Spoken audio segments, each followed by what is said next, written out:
Hey everybody, welcome to a special video. Now first of all, I do want to say Happy Father's Day to everyone, especially to y'all dads. Second of all, this video is really special because it's me telling my story of what happened after my mom died, and it tells the story of a lot. That's why this video is happening. So real quick, before we begin, if you do enjoy the video, let me know. But anyway, so real quick, before we get started with the story, I want to show y'all a quick picture of my mom. So real quick, I will be back. The video's going to cut to a picture of my mother, and then we will begin the story. Without further ado, here's the picture.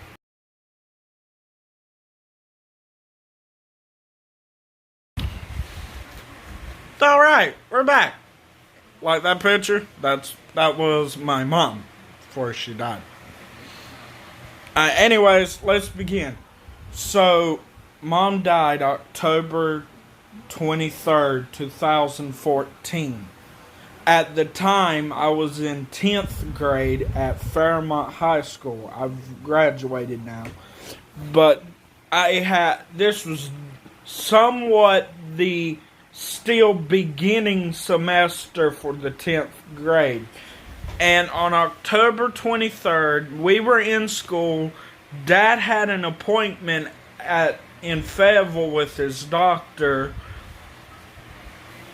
And Mom went to go visit her sister on that day. And, stories late. Time went by, Mom left because she wanted to meet us. She wanted to meet us before, she wanted to be home when we got home, so that we could get in the house. And, she turned the curve. She was 1 mile from our house at this point.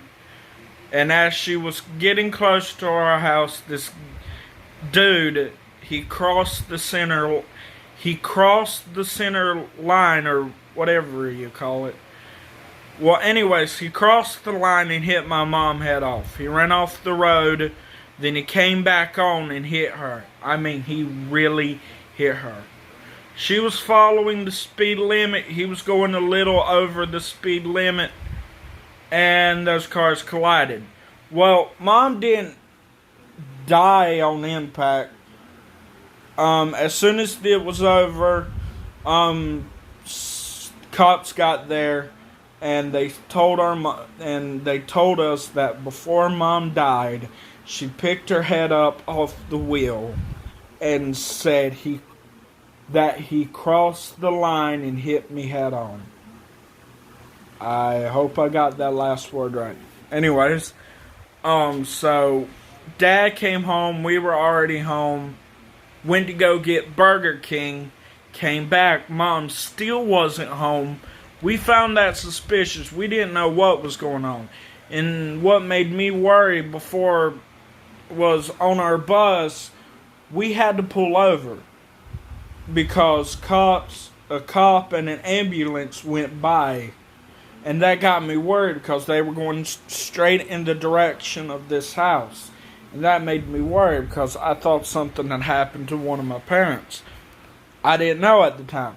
So fast forward, we just got Burger King, and Dad's back. We come home, and as soon as we pull in the driveway, 2 cops pull in our yard, right behind Dad. And when we saw that, we knew something had happened to Mom. Something was wrong. We knew that she was in a bad position, but we didn't know what kind of position she was in currently. So Dad tells us to stay in the truck. So we do. Dad goes over, talks to the cop, and we learn that they told Dad that she had died in a car accident. I then noticed that Dad took a few steps back. The cops had to grab Dad so he wouldn't fall, And that's when I kind of couldn't stand it anymore. I knew Dad said stay in the car, but I couldn't stay. Something was wrong, and I had to make sure everything was okay. So then I tried 3 times. I tried to jump over the driver's seat to unlock the truck door in our Dodge Ram. Failed the first attempt. Cops and Dad got closer. Tried the second attempt. They were really close to the truck. Then the third attempt, it worked. I managed to jump high enough to get my hand on the lock. I unlocked it. Didn't really kick it. I just used my leg to get that door open. And then I got out. And then that's when I asked Dad, everything okay? What's wrong? Because Dad didn't look okay. Plus, there were cops there. And they told us Mom had died in a car accident. Yeah, I was pretty destroyed. None of us saw that coming. We didn't. We really didn't. So the cops leave, we come in, and none of us can eat. We get all the food out, we eat maybe here and there, but the 3 of us practically cannot eat. Because we're destroyed. Completely destroyed. The person we loved the most just died, and we didn't know what to do. For me and my brother, we didn't know what to do.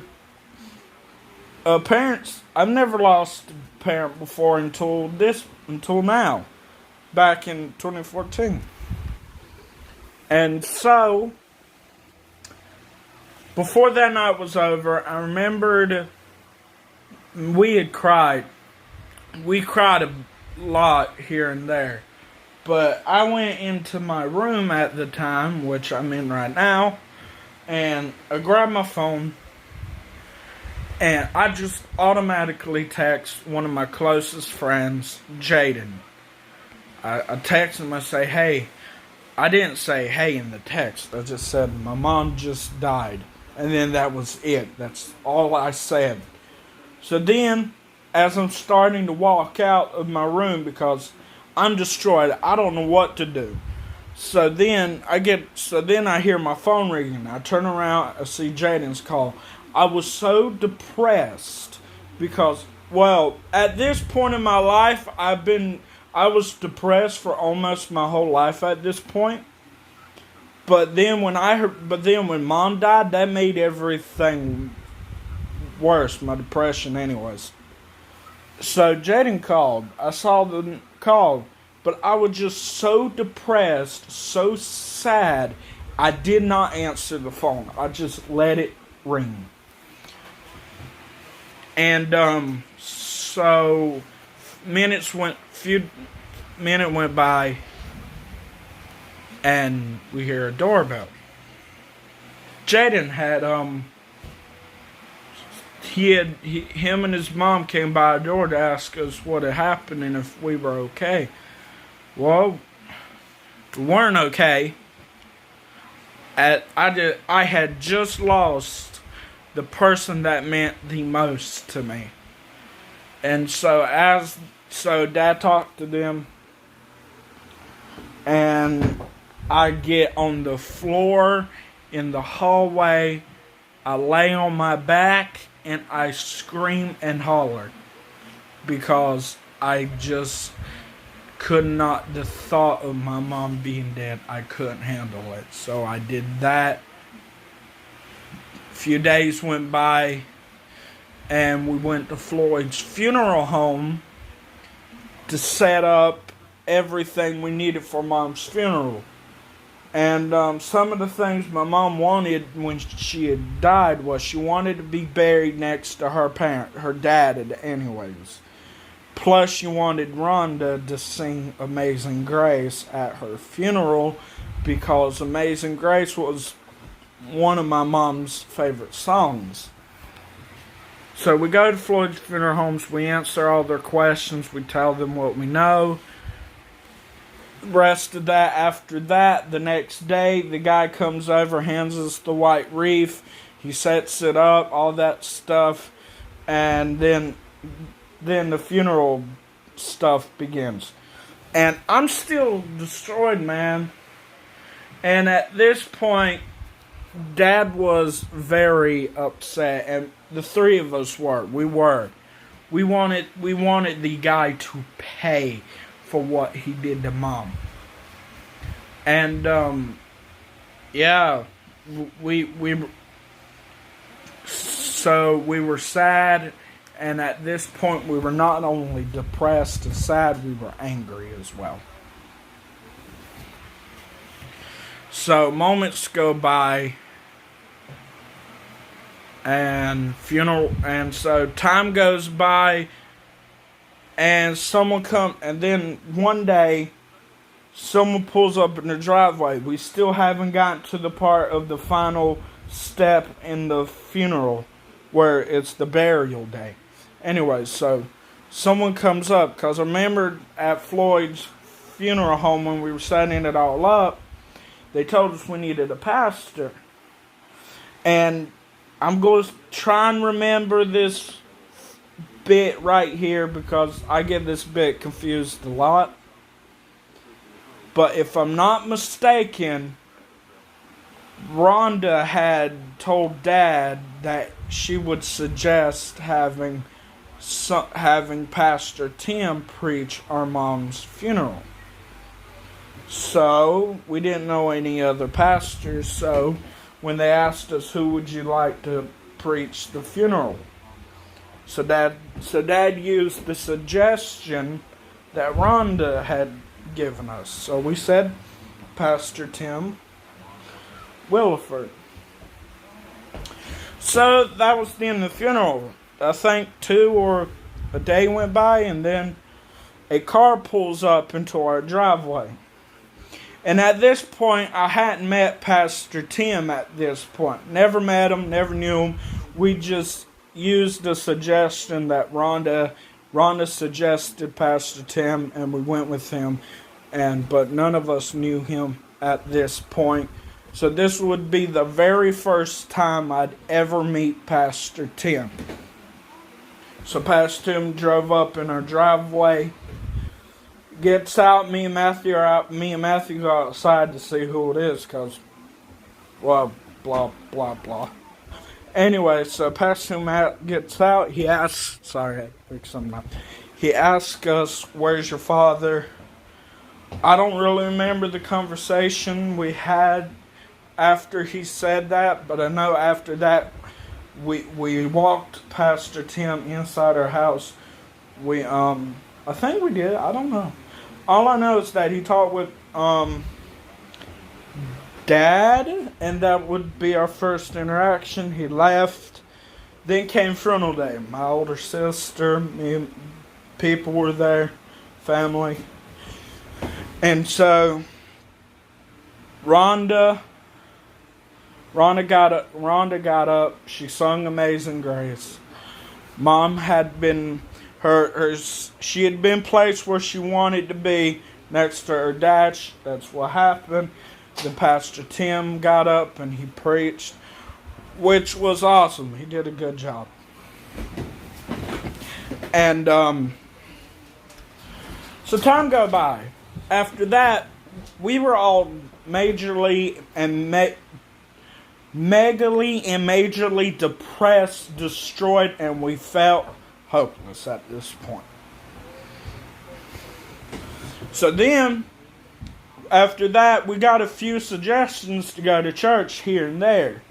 I remember that Rhonda had actually told Dad that we were more than welcome to go to where she was going to church, which is New Life Church, which, hey, I go to New Life now. Yeah. So we did go to maybe 1 or 2 churches here and there. And then we decided we'd go to New Life. Hope I'm doing good so far, because I got to show this off to Dad. So yeah, up and doing good. And so we go to New Life Church on a Sunday. This would be the very first time we walked into the church. Never been in there before. So yeah, we were kind of nervous. We didn't know what to expect. So we get there. They did an amazing job singing. Ushers. And then Pastor Tim got up there. Well, we had no idea what to expect. So then, Pastor Tim does something I've never seen someone do before. Our very first service there was when Pastor Tim brought a doghouse onto the stage for an example of what he was preaching that day. Now, I don't remember exactly what he was preaching, really. That was some time ago. But I remember Pastor Tim crawled up in that doghouse. That's something I wasn't expecting. So the three of us, we really enjoyed it. We really did. We enjoyed the service. We saw that God was moving in that church, and we three had agreed we wanted to go back. So we do. We continue going to church, which, as y'all know, now we are full-time members at the church now. But after that, we noticed that God had started working in our lives. Because God was always there for us, but we noticed since we had started going to New Life, God was really working with us. Dad started changing, I was changing, Matthew was changing, and it was for the better. And because of God, He made a way that we could manage. I mean, we have our days. There are still moments in Dad's, mine, and my brother's life where we get depressed and we miss Mom. But God helps us in those days. He helps us all the time. But in days like that, God really helps us get along during that day. Well, y'all know. And so, yeah, that's our story. As you know, after a few days, we get baptized at New Life. Then time later, the first time that Michael Ball showed up at New Life for a revival, me and Matthew, at this point my dad had already given his life to God. And me and Matthew were the only two that didn't. And so when Michael Ball preached, after he got done preaching, me and Matthew went up there. I know it was probably in May that this revival was. But after the preaching, we went up there and we got saved at Michael Ball's first revival at New Life. And so now we're saved, baptized, and time goes by, years, days, and then we finally do it. We finally become members of New Life. And so, me, Matthew, and Dad, we give God thanks for everything He's done for us in our lives. From what He brought us from to where we are now is truly amazing. I mean, us three, we weren't good people growing up. We were doing things we shouldn't have been doing, saying things we shouldn't have been saying, and all that other stuff. But because of God, He gave us a second chance at life. And we can never thank God enough for what He's done for us and our family. And if anything teaches you from this video, It's never give up. God will make a way. Even when there might be, even when you're at your lowest and you've given up and you have no hope, just trust in God. He will lead you. Trust me. I've been there. I know what it feels like to give up. And because of God, He gave me the confidence and the determination to keep going. So yes, believe in God. Anyways, that's my story. I thought you guys liked to hear it. Now, of course, there's more to my story, but I just wanted to tell y'all the story, tell y'all my story of what happened when my mom died, what went on in our lives after, and how we came to be saved, baptized, and go to an amazing church that has helped us along the way. So, I really hope y'all enjoyed it. I hope this video helps you, and I hope it even teaches you something. Anyways, I gotta go now, so hope y'all enjoyed the video, and I'll see y'all later. Again, hope Dad enjoys the video. Bye.